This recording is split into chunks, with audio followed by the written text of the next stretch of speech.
이번에는 요실금 수술 중에서 재수술 사례를 이야기해 보겠습니다. 말 그대로 재수술은 수술을 다시 하는 거지요. 근데 왜 요실금 수술인데 다시 하는 걸까요? 그 이유에는 첫 번째, 그 수술 자체가 적응증이 잘못된 거죠. 수술을 하지 말아야 될 세럼을 수술을 해서 수술하고 나서도 요실금이 다시 생겼다고 믿는 겁니다. 그러니까 요실금 수술을 해야 될 세럼을 수술을 해야 되는데 하지 말아야 될 세럼을 수술을 해서 그 요실금이 그대로 있는 거죠. 예를 들어서 절박성 요실금으로 화장실을 들락날락 가거나 급하게 가다 새는 경우가 있는데 이런 환자를 무조건 그냥 수술을 해버리고 마는 겁니다. 그렇게 되면은 이 수술 자체가 요실금에서 복압성 요실금을 수술해야 되는데 절박성 요실금을 수술해서 환자는 수술하고 나니까 좋아질 거라고 생각했는데 실제로는 좋아지지 않으니까 재발했다고 하는 거죠. 그래서 다시 수술하러 병원을 찾는 겁니다. 실제로 이런 경우에 있어서는 수술을 하면 안 되는 거고요. 수술을 해도 그다지 효과가 떨어지는 경우가 많이 있고 그 당시 때는 좋았지만은 나중에 다시 나빠지는 경우가 많이 있습니다.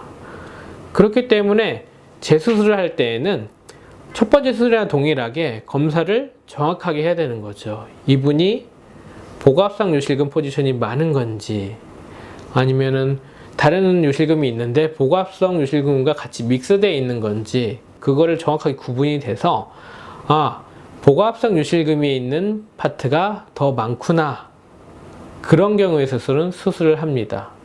똑같이 요실금 수술을 하는 거죠. 그런데 그 수술을 할 때 그 이전 요실금 테이프를 어떻게 하느냐, 그게 궁금한 경우가 많이 있습니다.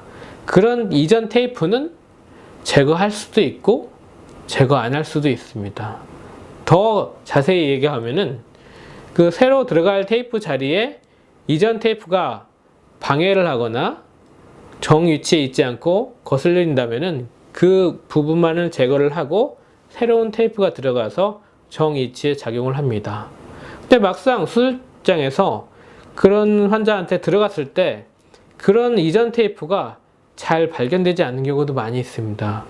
그런 경우에는 일부러 그걸 제거할 필요 없이 그 위에다가 아니면 그 정 위치에다가 테이프를 정확하게 걸어주는 거죠. 그러니까 환자분들은 재수술을 할 때 이전 테이프를 제거하는 줄 아는데 전혀 그렇지 않고요. 제거할 수도 있고 제거 안 할 수도 있는 겁니다.